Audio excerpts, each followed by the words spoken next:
All right, good evening, everybody. This is the December 2021 imaging meeting. We're going to have a comet showcase in the spirit of Comet Leonard, who is whizzing into the inner solar system right now.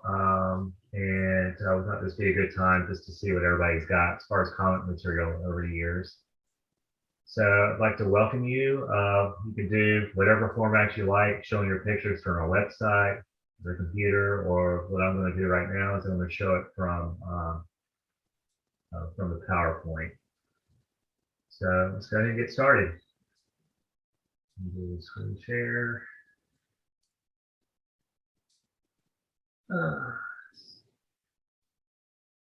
Come on, you can do it.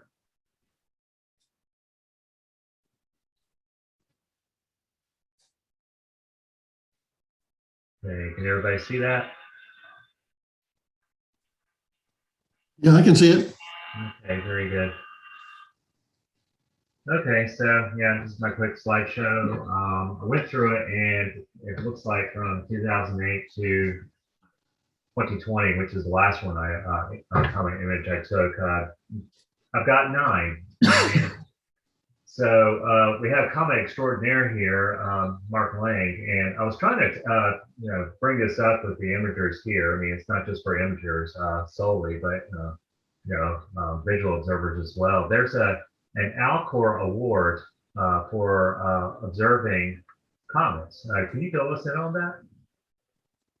Was that to me? Yeah, I'm talking to you. Yeah. Well, there's 2 levels. I think there's the main level and the gold level, and I did the gold level, and I think I had to do 40 different comets or something like that. And the first level is about half that. So, those are just rough numbers, but the cool thing is that the AL, allows you to not just visually observe them, but now you can photographically capture them and submit them for your AL award. Yeah, and I take it you have to give your where you were on the planet at the time, the UT time and whatnot, right? Yes, and what I did, I just created a little web page and gave the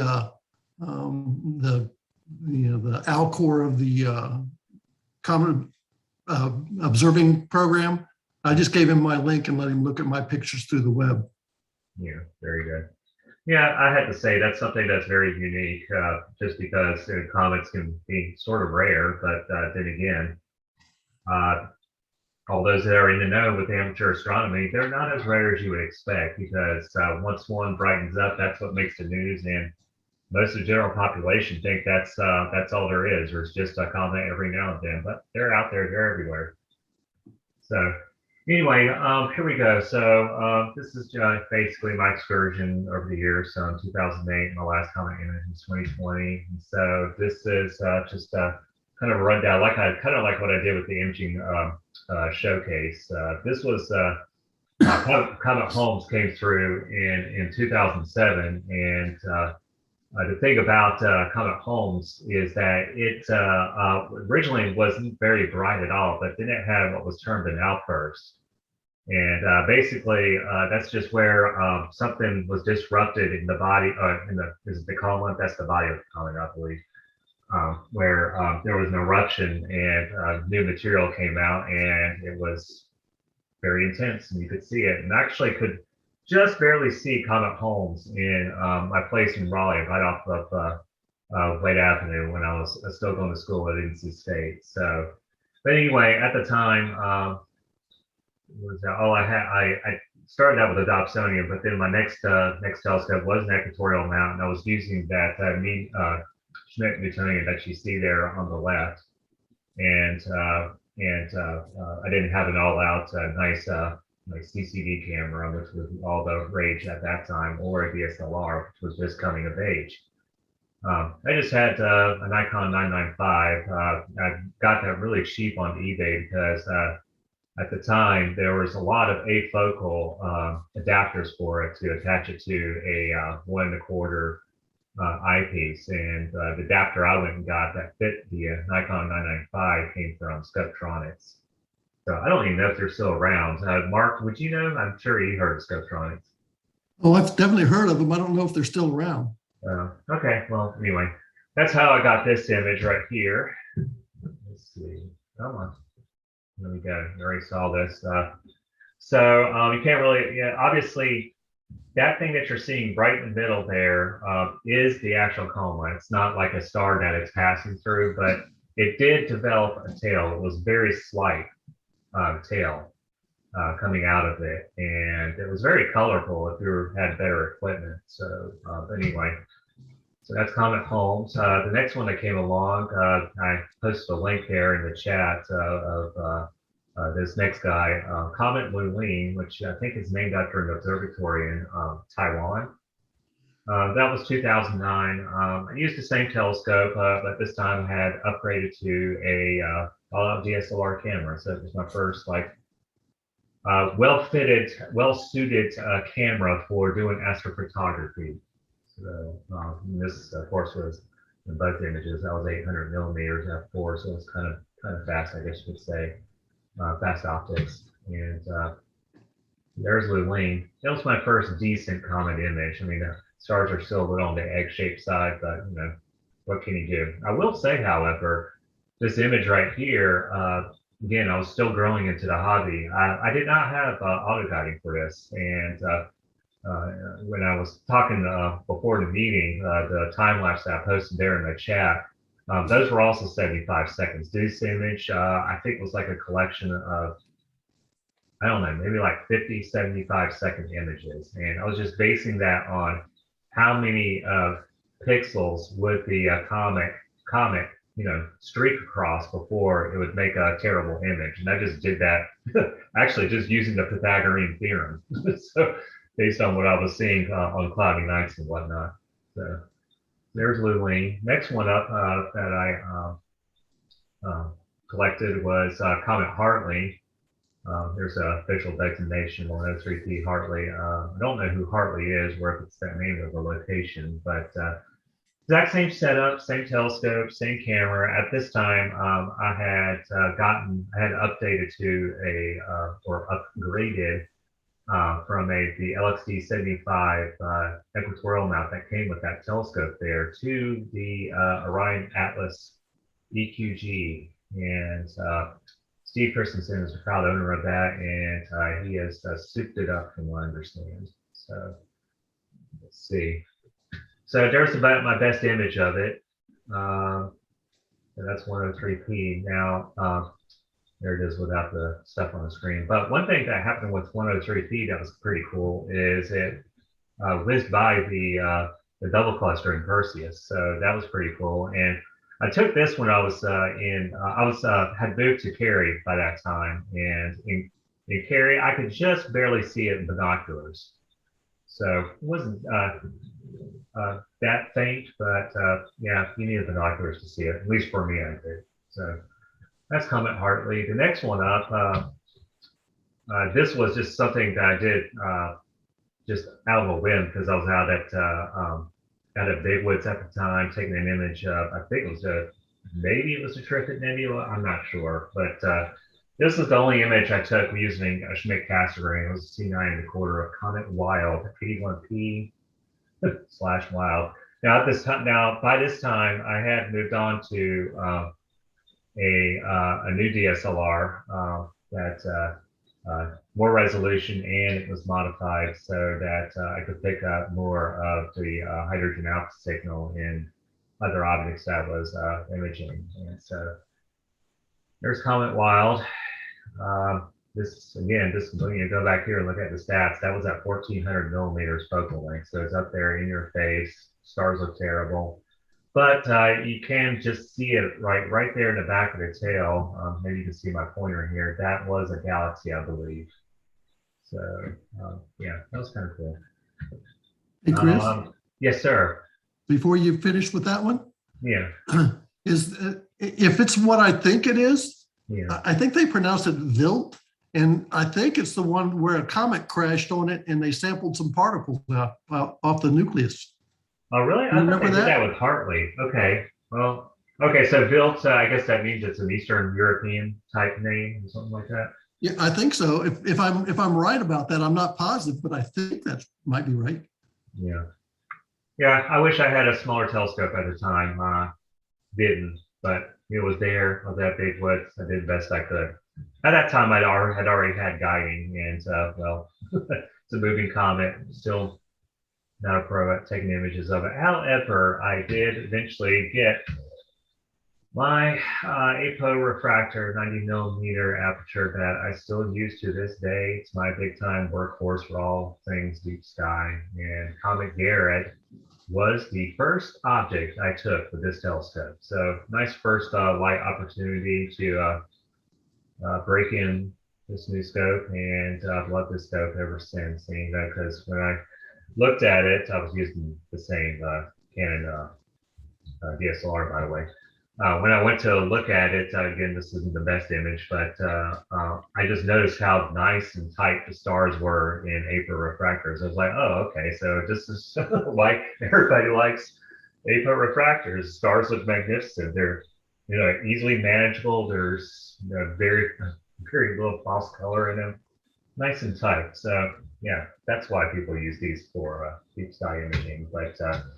But one thing that it did do, Comet Garrett, is it went past M71. Now, if you don't know where M71 is, that's a globular cluster in Sagittarius. That's the Arrow constellation, not Sagittarius, which is the Archer, but Sagittarius. And if I remember correctly, Sagittarius, I haven't looked at it in a long time, is located. If you go out like in the middle of summer, middle of the night during the summer, you'll see three bright stars. You'll see Vega, Lyra, Altera. I can't remember the name of that constellation. It's the Eagle, and then Cygnus, which has the bright star Deneb. So you got Deneb, Vega, and Altair, and that's the summer triangle. Now, what I'm getting at is that Sagittarius, the Arrow constellation, I think it's right smack in the middle of that triangle. So that's a summer triangle: Vega, Altair, and Deneb, and Sagittarius in the middle. So yeah, kind of like Leonard, it whizzed by a globular cluster there, M71. M71 is not that bright, as you can tell right here. M3 would just blow that thing away as far as grandeur, I guess. But and then that bright star there that you're seeing there, I think that is the brightest star of the constellation Sagittarius. I don't know what its designation is. It's just the bright star. I assume it's, I don't know, Sagittarius Alpha, maybe. I don't know. But anyway, then also Comet Garrett, this is also located right smack in the middle of the summer triangle as well. It went by the asteroid known as the Coat Hanger cluster. That was pretty cool. And there's a nice open star cluster. It's an NGC object. I don't remember its designation, but yeah, there's a nice little open cluster there to the right. So that was neat. And Comet Pan-STARRS. The problem with Comet Pan-STARRS, it was huge. You needed a nice short focal length to get a good look at it. And it also was very low in the sky, like most comets are, whether it be dusk or dawn when you see them. But again, it was the same setup: 90 millimeter APO refractor, and again, 600D there. Let's see. Okay, so what you're seeing here, that is the comet, obviously, and the blurry building, which is in the foreground, because, well, I'm focused on the comet here, was very close by, and maybe you can make out, I guess that's, I don't think that's the fire escape, but we were on top of the NRC at the time, the Nature Research Center, I believe it's called, of the museum. It's the newest building there. Went up in 2012. But there it is. And when the Astronomy Club got invited to come up there to the rooftop of the, I think it was the State Employees Credit Union parking deck at the time. So yeah, it was right across from the NRC, and what you're seeing there, the building, that's the actual State Employees Credit Union building. because it was so close to us, it obviously came up blurry because I was focused on the comet. And yeah, so we had a public viewing there on the rooftop, and it went really well. Everybody saw it. I'll go ahead and brag. I was the first one to see it. So uh, yeah. Well, you were there too, weren't you, Mark? I think so. Yeah, yeah.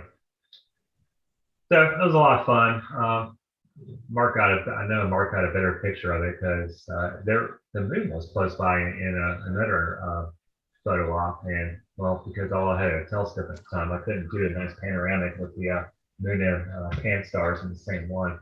Next one up at Lovejoy, who's been observing and cataloging and finding comets, hunting down comets. We like to call them comet hunters.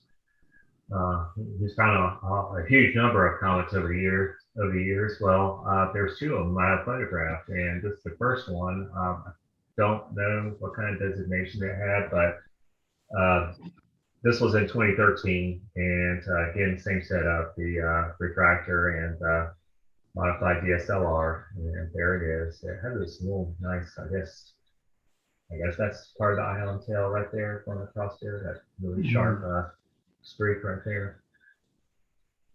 So yeah, Nice. the first, yes. Can I ask the question? No, I just said very nice. Oh, thank you. Okay, so, and then the next one was in 2014. This one did have a designation and same setup, and there it is.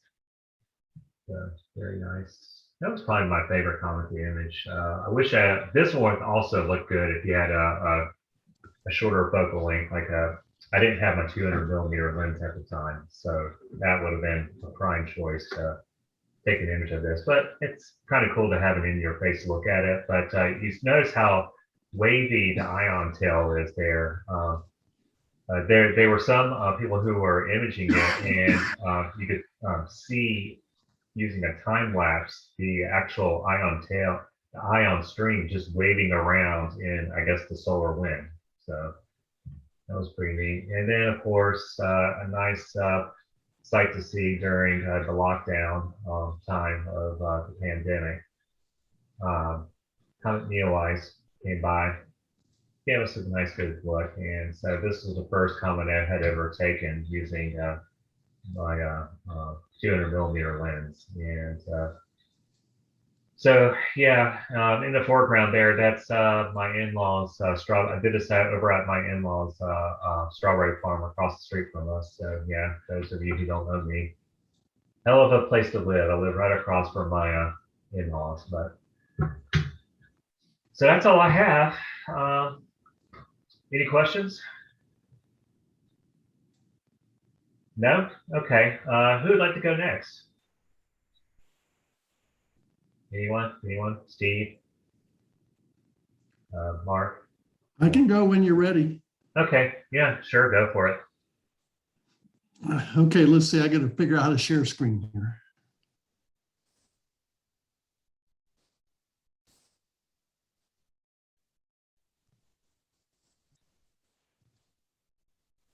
Okay, can you see just the picture of the comet? No. Well, I see your webpage and I see the contents off to the side, and then I see, the information about this one, Comet West. Okay, yeah, that's what I want you. You're not seeing my whole desktop or anything. No, it looks fine. Okay, yeah, I just kind of threw together a web page here just to select off some of my favorites, and I didn't do anything quite as elaborate as Chris. And I bet you, I see Johnny Horns on here tonight. I bet you he'll have some of these same ones. So his will be really nice. But I started off my little presentation here with, I'm going from oldest to newest, sort of like Chris did. So this is the first comet I ever took a picture of. I was a senior in college, and this was Comet West back in March of '76. And I didn't even have my own camera then. I borrowed my dad's camera and his 200 millimeter lens and good old Tri-X film, and snapped these pictures from Cary. And so this was Comet West. It turned out to be a really nice comet. And boy, I wish I had an equatorial mount back then, but this was the best I could do back then. And the bright star in this picture, I don't know if you can see my pointer, but that's Enif and Pegasus. Then moving on, if anybody has questions, go ahead and interrupt. This was Comet Hallie. This was taken on March 22nd of 86. And is my pointer visible to you guys? Do you see it? Yes. Yes, we do. Okay, so these are the stars of the teapot of Sagittarius. So it kind of gives you an idea of where this is, but it's in a pretty rich Milky Way field. And this was another kind of a piggyback taken picture with a camera and a lens riding on my telescope. And so 135 millimeter lens on color slide film. But Comet Hallie was never, a super duper bright comet, but it holds a special place in everybody's heart, I think. So that's Hallie. And then this was one of the coolest comets I think I've seen. This is Comet Hyakutake, taken in 1986. It was up in the northern sky. So, it was kind of hanging around the pole star for a while, but it had a super long tail on it. I didn't capture, all of it by any means, but, this was just with a 50 millimeter lens. And so far, all these shots that I've shown you are just, single shots, riding piggyback mostly. But this guy had a beautiful long tail on it. Bright comet, you can see it easily. And it was just a really, really nice comet. I took this, go ahead. Yeah, so one thing I was wondering about this, one person told, maybe it was you who told me this, Mark. Somebody told me that, you have Hyakutake, and I'm sure you're going to show us something of Hale Bopp. One of the main reasons why Hale Bopp was so bright is, one, it got close to us and it was huge. Now, somebody told me that had Comet Hyakutake gotten that close to us like a Hale Bopp did, you could see it during the day. Is that true? I can't remember that specifically, but I wouldn't be surprised. It did get close to us, and it had, I think the tail on this thing was, 20. Yeah, 30 people saying that long. was like all like halfway across the sky, from what I understand. Yeah. Yeah. Yeah. I don't know if Johnny Horn can hear. It's got his mic on, but do you remember, Johnny? Hyakutake was the closer of the two. It was like it passed within 9 million miles of us or something like that, I think. Yeah, it was closer than Hale Bopp, as I recall. Okay, well, I don't know what the optimum Hale Bopp distance was. I mean, from us, but Hale Bopp was just big. It was just a bigger object with just bigger scale. And but I remember something like 9.3 million miles for the closest that Hyakutake came to us, and that was that night that Mark's picture was taken. It was March 23rd, 1996. Yeah. Okay. I'll move on. Speaking of Hale Bopp, so this was my picture of Hale Bopp, and I was with Johnny the night this was taken. We were down in a hayfield near Fayetteville. Yeah. And this was riding another piggyback shot taken on color film, color slide. No, this is elite. Yeah, this is slide film. And I took it with a 300 millimeter lens, and Hale Bopp was just a super bright comet.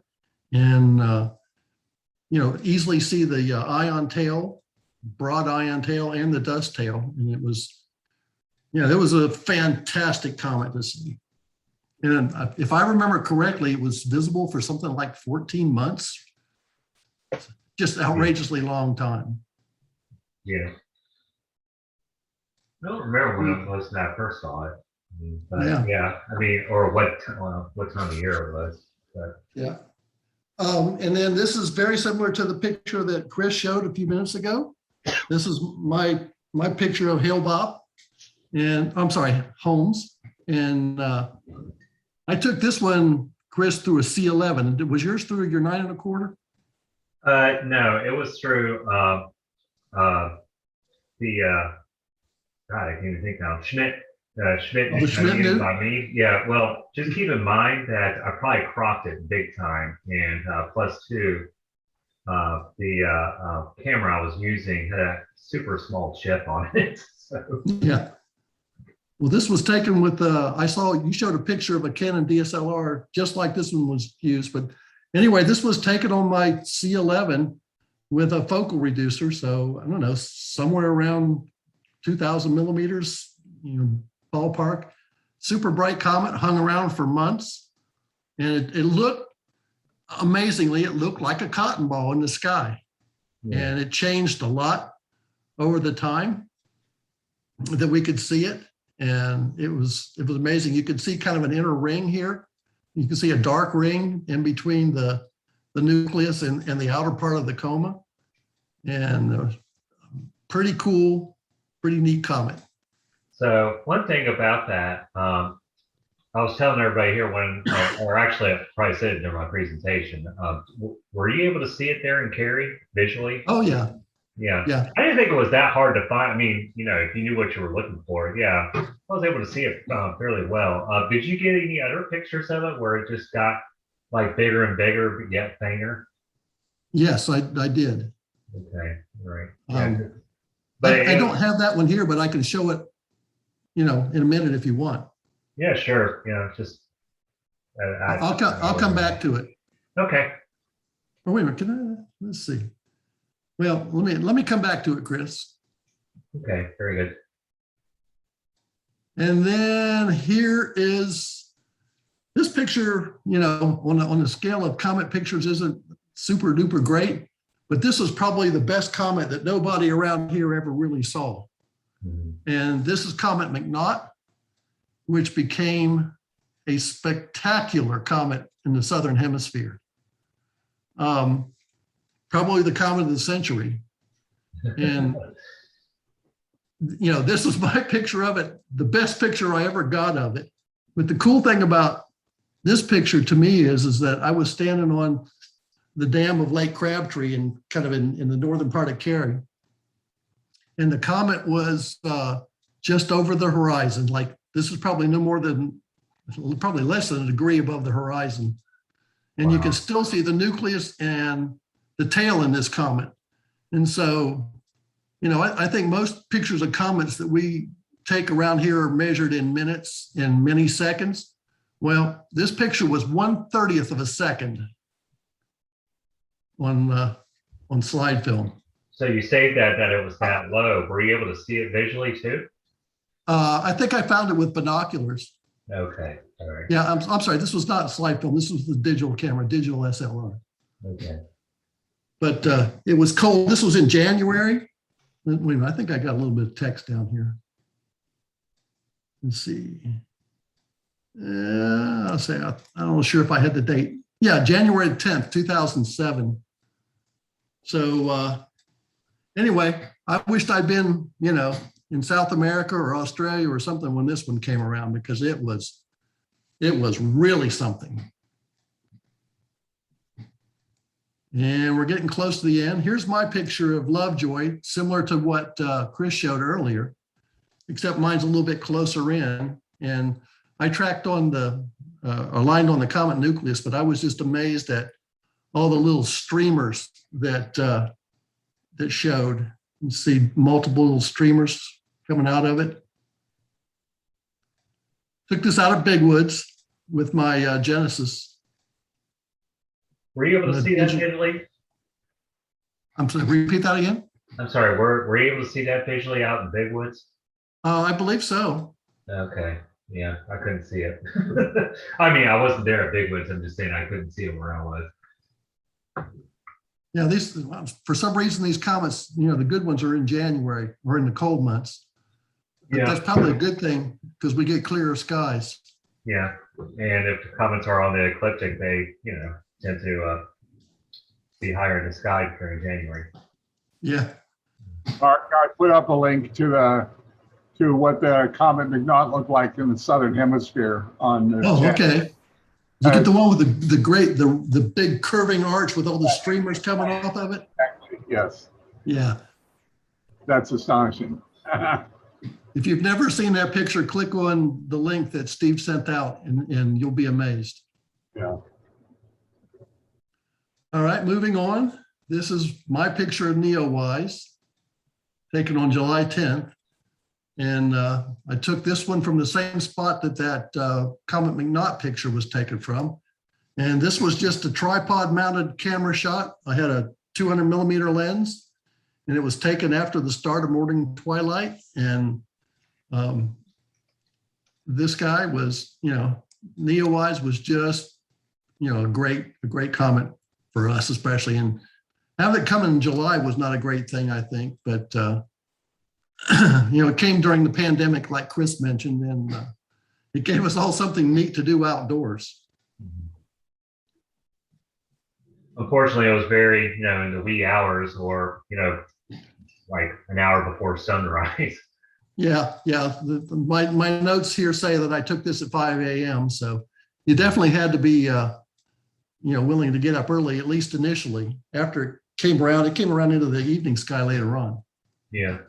Well, when I took my image, I think the downside is I was telling my my in-laws how I showed it to them because it has a strawberry farm in there. And they always like to advertise pictures that I have taken out there on their Facebook page, and they're like, "Wow, this is really great." And I was like, "Yeah, it looks like tomorrow night or tomorrow morning is going to be clear too, so I'm going to go for it again." And I was like, "Oh, we'll definitely be out there." And they asked me when. I was like, "Well, I'm going to do it at 4 a.m."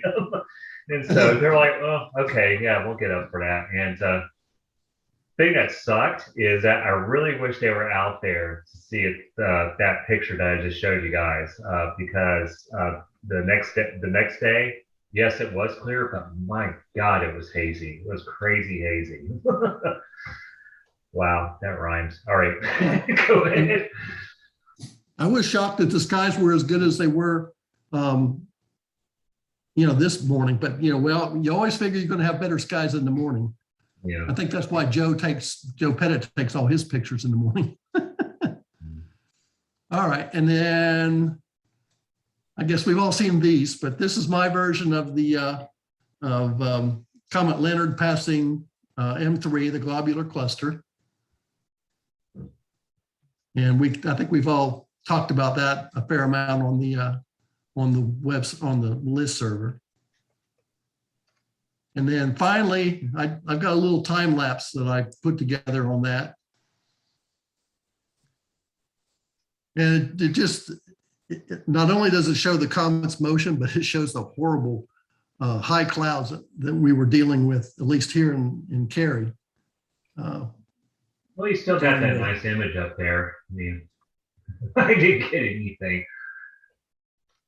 I guess that's either an airplane or a satellite going by because it goes all the way across the picture.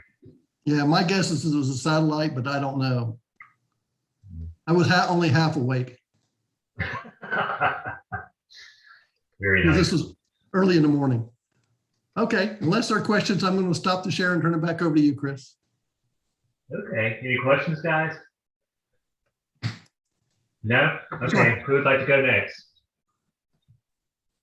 I can go if you want. Yes, I do want, please. Oh, all right, let's try sharing here.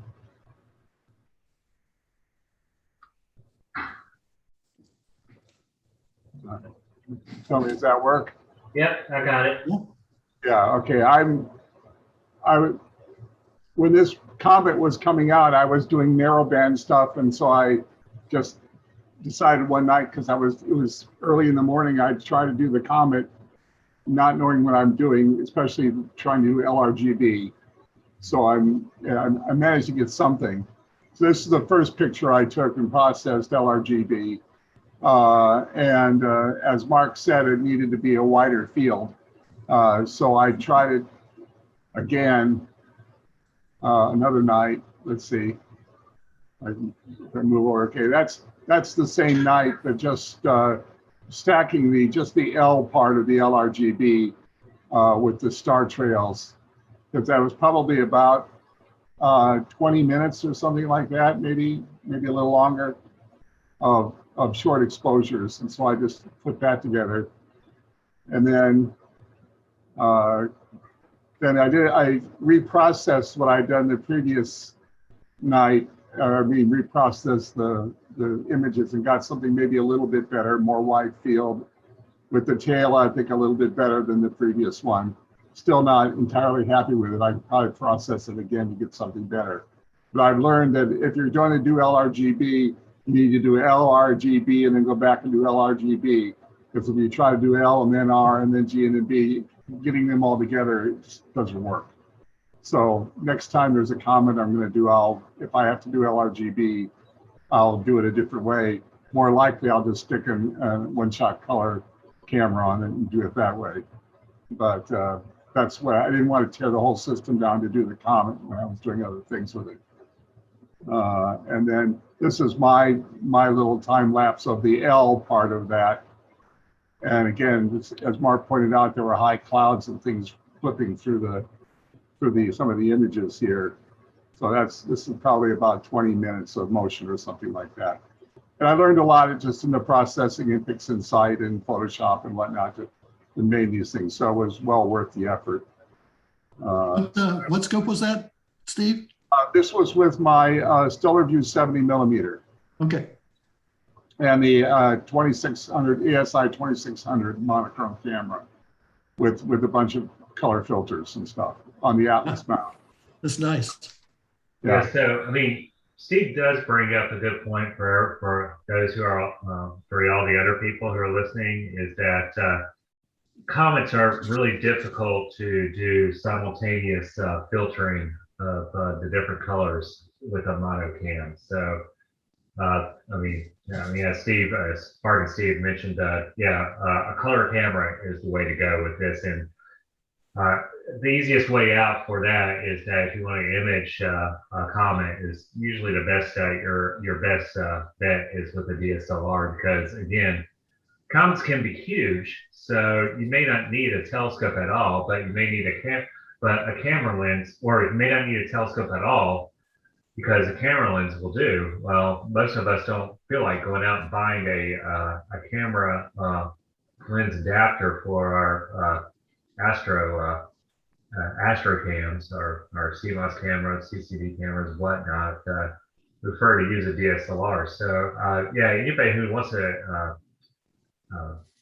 take image comets, I would recommend getting a color camera, and your best bet for adapting it for any kind of imaging when it comes to comets is using a DSLR camera. Right. Okay, and then so that's Comet Leonard, and then I'll go back to my comet pictures of the past.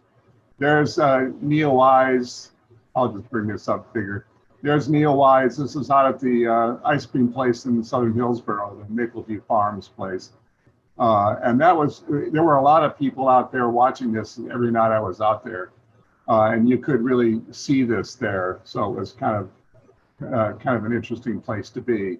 And so I went out over several nights and took pictures there.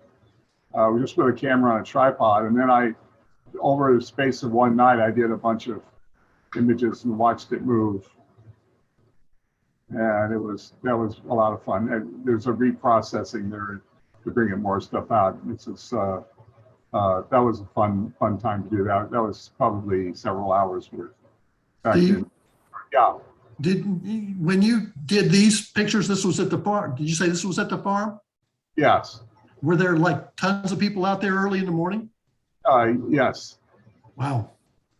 Yeah, well, tons, I don't know, maybe 50 or 60. That's a lot.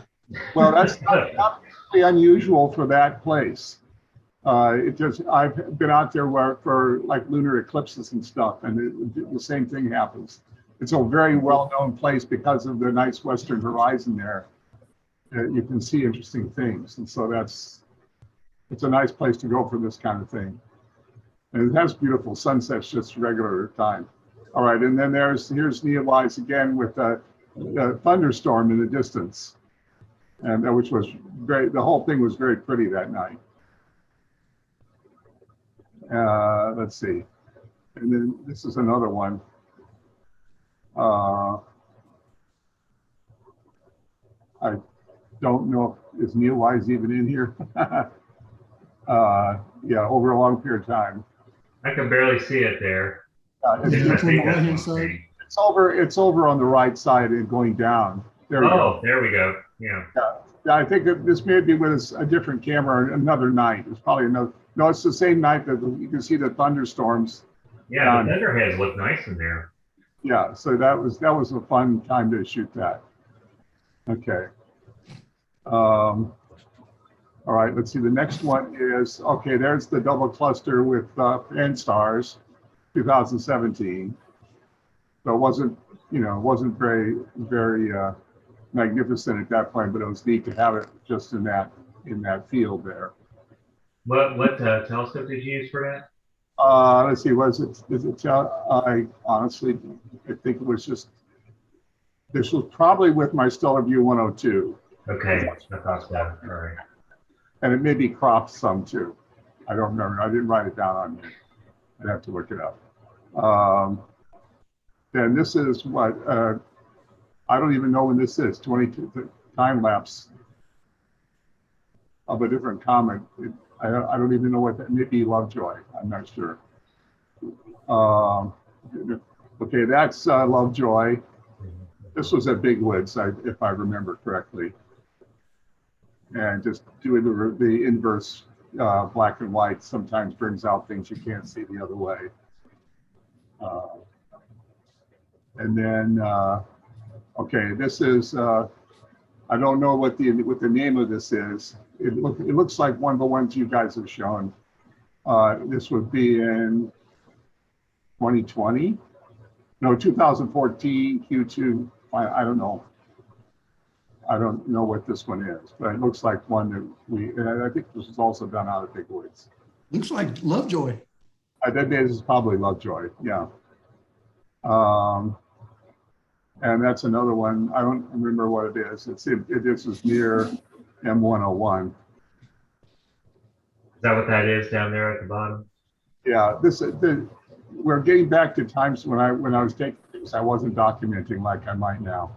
Okay, and there's another one. Comet C 2013 R1, whatever its name is, I don't know.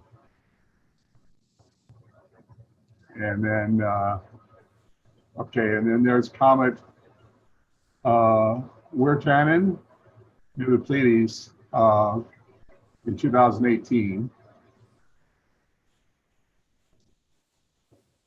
And then here's my Hale Bop done in, I think, July 95 at Jordan Lake with a Canon film camera on a tripod. You know, you could just see it and just aim the camera and get it in there and just take pictures. And I had no idea what I was doing in 1995 in terms of astrophotography at all. But I was. Had you joined our group by then, Steve? Oh no, I joined in 2012, I think. Okay. So I've been 9 years now. No, I had no idea what I was doing. I just knew about it, and I had cameras. So that's pretty good. So I just aimed it. Well, I had a lot of photographic experience, you know, darkroom and all the kind of stuff, but aiming at the sky was not something I ever did. So, and then, must have been thrilled about it though. Yeah, and then Kentucky, 1996, the long tail, and again on film. And then that's Lovejoy stacked and inverted. 2013, I guess. Let's see if I go back. That's Lovejoy again, just taken with my camera aimed at the sky and see what I could get through the trees in my front yard. Same there. And then this is Lovejoy in 2013, just aiming it. I really didn't know what I was doing at all, just trying things out. I just knew there was a comet there, so I aimed the camera and took some pictures. We're going really back to my naive days of astrophotography, going backwards here. 2013. And then this is again a comet, another pan-stars that was out by the at the ice cream place again, with all the power lines in the way. That's the only bad thing about that particular spot, is there are a lot of power lines. And there's another one, another pan-stars with power lines again.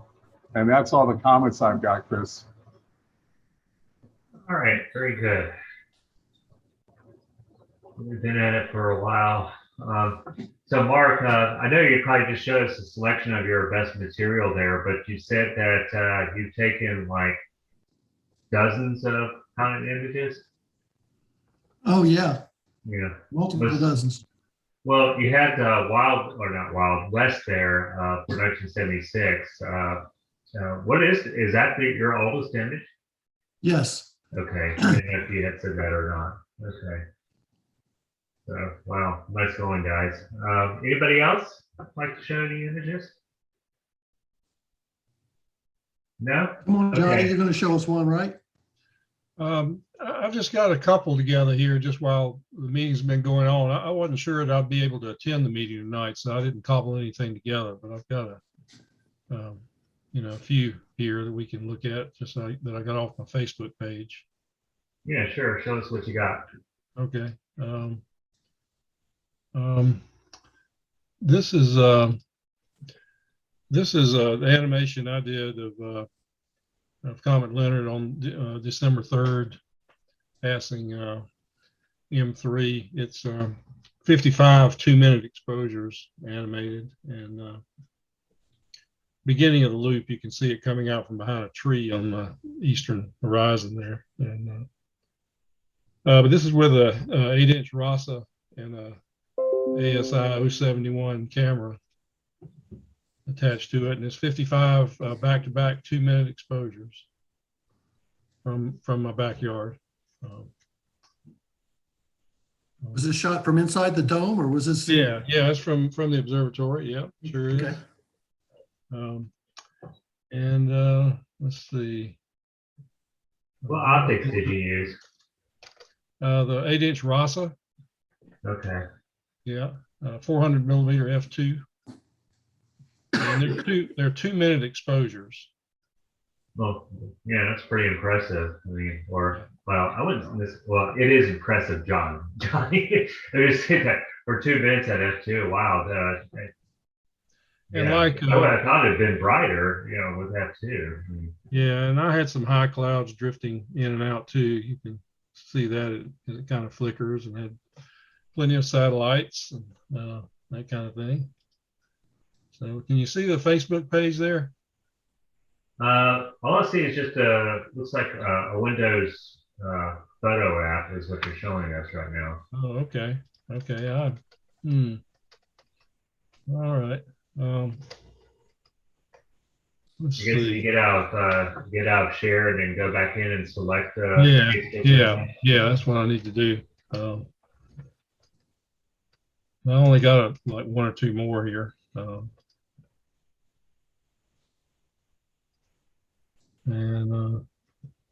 Okay, share screen. Okay, this is me and Neowise. Oh, I remember that picture. Early one morning. This is July the 10th. This was one of the first mornings after it, came out of morning twilight. And Mark, I was over in the hayfield where you and I were for Hale Bop in 1997. So Probably in that same spot. Same spot. Yeah. There's a model aircraft flying field there in the middle of this 400 acre hayfield, and that's where we set up. And but this is early in the morning of July 10th, and you can see Neowise there above the horizon. And So you were using fire capture to catch that thing. no, that's the native ASI software that I was using. Oh, okay. It was not fire capture. Sorry. No, I use the native ASI software with most of the ASI cameras. I use fire capture with my lunar and planetary stuff. But I just use the ASI capture software with with my ASI camera. This is the ASI 071 on there on the RASA. So, What do you got writing on the top there, Johnny? That's a guide scope. It's an old Nikon 500 millimeter f8 mirror lens from 1968. All right. wow. And it's on a tangent assembly that I can. So Johnny, this is a picture of you. So was somebody out there taking a picture of you, or No, I did. I had my DSLR out there, and I had it set up on a tripod, and it was just shooting away, you know, on the intervalometer. And this is just one of those frames. Yeah, it occurred to me. I don't have a lot of pictures of, and that's true of probably most of us. We don't have a lot of pictures of us doing stuff, you know. Yeah. Yeah, I would have liked to have had some pictures of me shooting Comet Hallie or something like that. Yeah, I just don't have them, you know. I think that's an inspirational picture, honestly. I think it should be on the cover of magazine or something. Well, there was certainly a lot of insect life out there that morning, best I remember, more so than that January morning when Mark and I were out there for Hail Bop. But let's see. Let me see if I can find.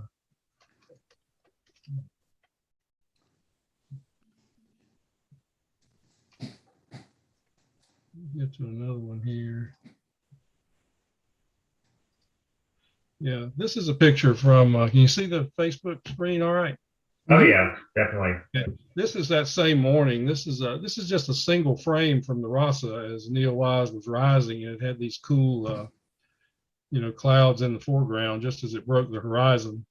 But it is just a single frame from the RASA and the color camera. Yeah, I like that right there. It's it gives perspective. Yeah, it kind of, when I realized there was a nice comet on the way when I looked at this on the screen. Was that another one of those 2-minute ones, Johnny? Yeah, and I think this was more like 30 seconds or so. This was in some pretty bright twilight. Okay. Yeah. This is one I squashed on my laptop screen there. There's that one. But anyhow, that's about all I got together. As I said, I wasn't sure I could be here tonight. So, but the first one I shot was Comet Bennett in 1970. That's the first comet picture I ever made. 1970. Wow. Yeah. Okay. All right. So yeah, all great images here, guys. So anybody else want to have anything to share? No? Okay. All right. So I guess we'll move into the second part of the meeting as far as showing images go. Yeah. Oh, hey, Chris. Yes, sir. Chris, you asked me for a montage from Holmes. Yeah. I found it if you want to see it, since we're still on comments. Yeah, please do. Okay.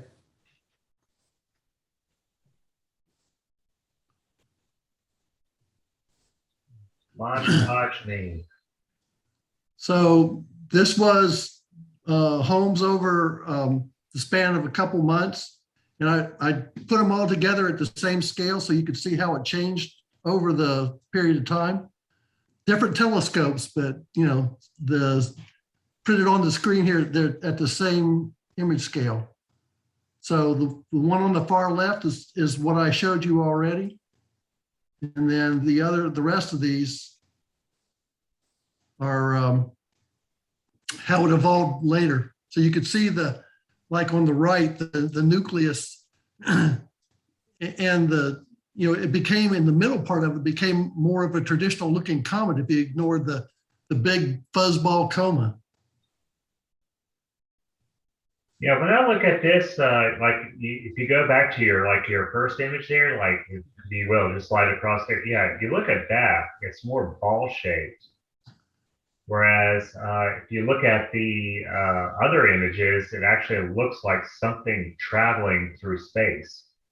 So yes, I'm wondering, just because as time went by, you have this where the comet, from our perspective, is moving in its orbit that's more towards us versus going past us. Does that make sense? I mean, because it looks long, quote, longer. Yeah, in the, absolutely. in the proceeding images there. So yeah, and the other thing I like about that is that you got that outburst there. Maybe it's further away there at the end of October, but you come all the way there to the beginning of December. It's I guess it gives you a nice appreciation of how things in space work. You have this outburst and it just slowly, fades away out from the core. It's almost as if like that's how a planetary nebula would work. It just slowly dissolves to nothing. And but in the case of the comet, you still have the nucleus left over there and everything. And of course, in these the main thing I want everybody to see is that the newer image, or from the first image that you showed us, as you see time goes by, you get the look and you start to see an actual tail making itself known there. So. Yeah, I think it was probably brightest, in the beginning because it was more compact. Yeah, whatever that outburst was, it was just like you're saying, it was all collected there close to the nucleus, and then just as time went by, it just diffused further away from the nucleus, and that's what you got it there at the end in early December. Okay, I'm gonna give it back to you. Okay, very good. So I guess that's it. Unless anybody else has anything else to share, we're going to go ahead and go to the next part of the meeting where we just show our work that we've been working on. That's our imaging that we've been doing. That of course, in this case, non-comet related. Anybody would like to show anything? Steve, you already showed some stuff before the meeting. Why don't you just humor us and show us what you got? All right, I'll humor you. Okay, let's see, share again here.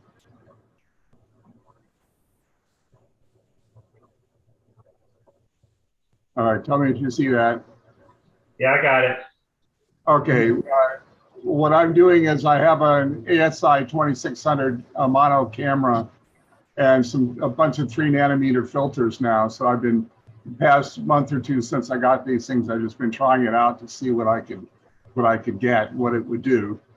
And one of the advantages of this particular camera is that it has many more levels of gray in any image you get. So you're going to see a lot of subtleties that you might not see in some other cameras.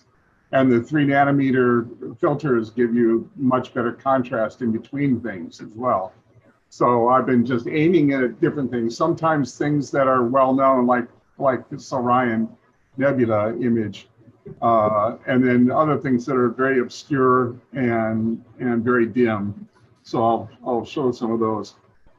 This was a couple nights ago. This is about, I think, 2 hours and 5-minute exposures of this famous area. And I was just curious to see what kind of stuff I would get in all these areas. Because usually you just see kind of this area, and occasionally you'll see all this other stuff. But the more time you spend on it, the more detail you see, the more subtleties there are. So I was reasonably pleased with how that's coming out. The inner core is still blown out there, and I haven't really fixed that yet. So I need to work on that so you can see the trapezium and all of that, but I haven't worked on that yet. And I may have to go out and reshoot that too, we'll see. Then the other night, then this is a really obscure thing, Sharpless 232 area. Sharpless 231 through 235 are all these other different little things floating around in here. And there's these dark nebulae and other things going on.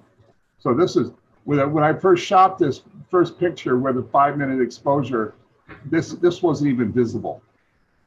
And so I just sat on this thing for 5 hours just to see what I would get. It's in Auriga. And so then after 5 hours, and I processed it, this comes out. Some people call this a pumpkin or maybe a jack-o'-lantern or something like that. I don't think it has an official name for it. Just SH2232. And then these other things have a nice structure in them as well. There's some planetary nebulae in here that are really tiny that you can find and things like that. So there's some very interesting things out there that usually you don't see imaged very often. So, Yeah. yeah. So one thing that you probably already know, Steve, but anybody else, if they know the constellation Auriga, may know of.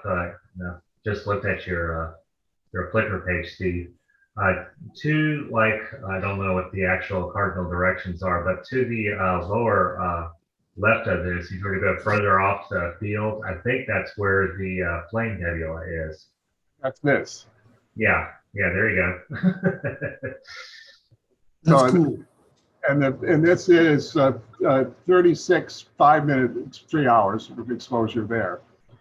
And I've done the flame before, but I never saw this much structure before.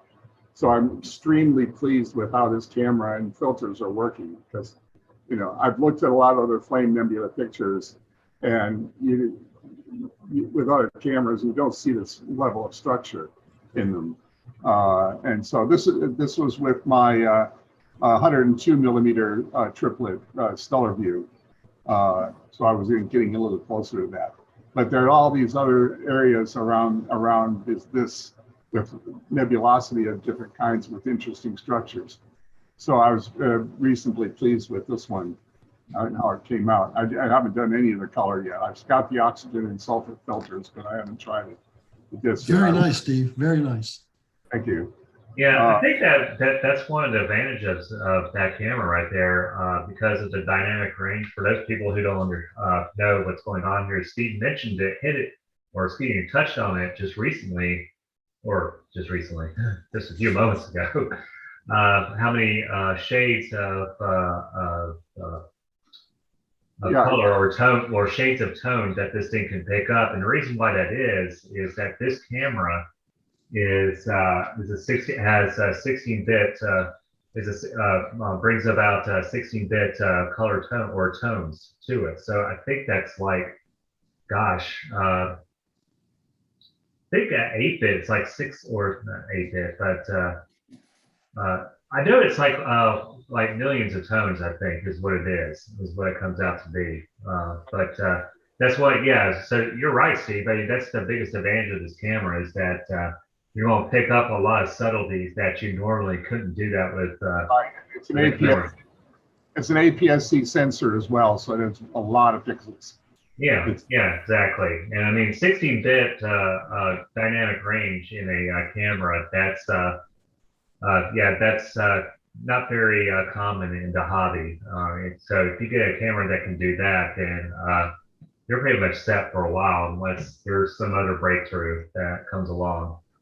And the new backside illuminated XMOR sensors have really low read noise. I mean, the other component of the dynamic range is the noise levels, and they're just ridiculously low noise. Yeah, and you don't really need to do dark frames with this at all. There's no amp glow, there's nothing. I do dark frames, but I haven't really seen the need for it. But you know, it's I've been very happy with it. So let's see, going back. Okay, that's just some pictures.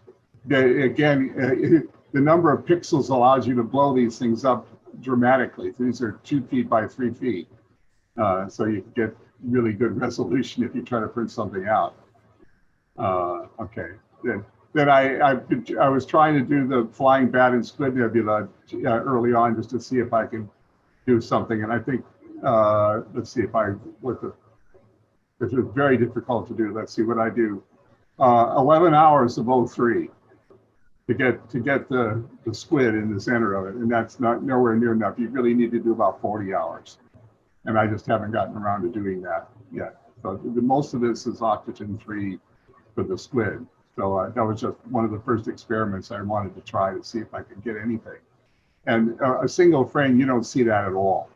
You have to do a lot of frames. So it was, I forgot the number of frames I did on this, but it was a lot. So Steve, I've got a challenge for you. Oh, Yes. well, never mind. You just showed it to me. Yeah. Yeah, this one, yeah, if you could get that one, I'd work, God, I would, work the hell out of that object right there using that camera, because that would be really impressive.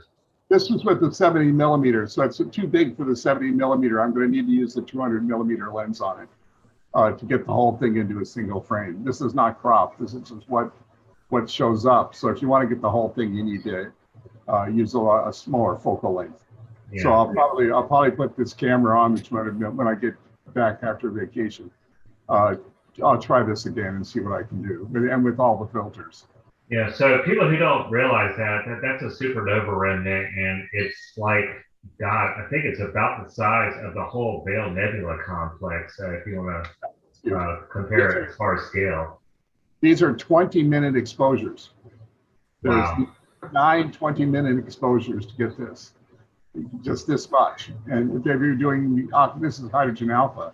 So if you're doing oxygen or something else like that, you're going to need to do a lot more. And most nights I can't get 20-minute exposures. This particular night I was able to, and not lose a lot of frames with bumps and not wind and nonsense. But on the system I've got now, I can get 20-minute exposures if I'm lucky, and that's what this really needs. And you can barely in any And this was just again with the camera. And I've shown this before. This is with just luminance and H alpha in Andromeda, just to see where the star forming regions are without a lot of the color from the oxygen or sulfur to get actual color. So that was just an experiment to see what would happen if I did that. It's all the same system with the same camera, the same filters, and that sort of thing. Again, that's just the luminance. And the squid. What did I do? I think this was showing. Oh, it shows how the difference between 2 hours and 6 hours. Okay, so there's 2 hours, and I think that's that's 2 hours. The other 6 hours. Okay, I never put the 11 hours into this little image thing. But, okay, and there it is without anything around it, just to see that what's there, without stars or anything. There it is again. All right, and then I don't know. Did I show these already, Chris? Well, I mean, not here, I don't believe, but you did show it at the main meeting. There's the Ghost of Cassiopeia with and without stars. This was how many? This is SHO. It's about, I don't know what the total is, 2 hours plus 2 more hours, about 4 hours altogether. Again, I just still early experiments with testing these cameras. And then the Butterfly Nebula area in Cygnus. And then the Tulip Nebula. And I did manage to get just barely the little arch of Cygnus X1's black hole makes in the sky from the stuff that's coming out of its poles. So this would require a lot more work to bring that more out with oxygen and everything else. So have you thought about going in closer to that area with your 102? Yeah, I haven't done it yet. Then this is the Horse Head and Flame, obviously. This is 30 minutes, I guess, initially. And then that's now 3 hours. So it makes an enormous difference when you're adding that in. And then, okay, that's just a movie that shows the difference. And then that is adding the oxygen, doing an HOO with that particular color choice. And you're seeing all this area here coming out with all the detail with its camera. It's something I've really never seen before with other things I'm doing. And then we're adding sulfur and much more processing. That's, I don't know, it's a total of 3 hours plus 2 hours plus an hour. So it's like 6.5 hours altogether of that. And now these bring all this structure that comes out here. It's quite interesting, and all these little bits here that you don't usually see, I think. And then this is just what happens when you go hydrogen alpha to oxygen to sulfur in the processing steps. Okay, then this is the Dale Nebula inverted. Just so you see all the little tendrils and everything. And the high number of pixels and all of that really, with this camera, just allows you to see all this little tiny structure in these things. And then this one is the HOO version. This is by far the most popular Flickr picture I've ever had. 5,500, I think, or maybe there's another one, I don't know. But and It's then, funny. I think it's the picture I showed you of Hartley going by a double clusters. yeah. That's my most popular one. And then obviously the Elephant Trunk Nebula area in SHO. And then this is that 3D thing I was trying. If you cross your eyes, you can bring it together in the middle and it's kind of get a 3D effect. Some people can do it, some people can't. I think that's all I've got, Chris. All right, very good. Anybody else? Actually, I'll just go ahead and show my only one. Let's see. I think I opened it. Yeah, I did open it here. Okay, we'll do that one. Here we go. Let's see. So here's that guy that I was talking about back at the regular meeting last week on Friday. So I was showing how I had progressed taking images of the Orion Nebula and the Horsehead. The next thing I wanted to move on to is do a wide field of view of both of them in one frame. So I did this, I think it was Monday night, but it is an HDR image. It's a combination of 30 seconds, 2 minutes, and then 10 minutes. So you got all this nice nebulosity coming out. However, one problem I'm having, I don't know why it's doing this, but you may see some lines radiating this way through it. What that is that's something about the dark range not calibrating correctly, because the 183, you can because the pixels are so small, you have to treat it almost as if it's an older CCD camera, where because the well depth isn't that great either, you have to really expose for a long time. But the upside of it, just for my sake, as far as cost effectiveness goes, is it is because the pixels are 2.4 microns in size. I do have, this is a 20 megapixel image, and because the pixels are so small, I didn't have to buy any other narrowband filters to use it, because the sensor is just small enough, just enough small enough, just bear with me, to use 1 1/4 filters, which is all I had at the time. And so unless I went with something bigger, I would have to have bought new narrowband filters, and well, I didn't feel like doing that. So so here we go. Anyway, that's all I have. If that's it, let's see. Anybody else have any other non-Comet images to share? I do. Okay, go One. for it, Mark. All right.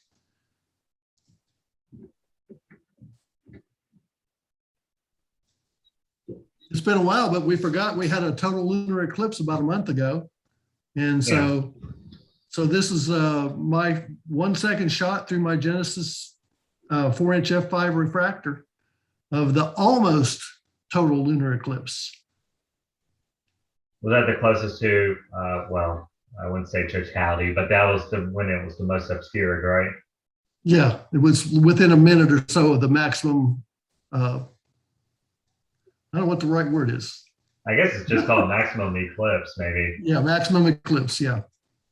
You got I like it because a few stars are showing through. I kind of like that. Yeah, I like that too. That's it. Okay. All right. Well, if there's nothing else, I think we'll go ahead and end the meeting as far as the recording goes.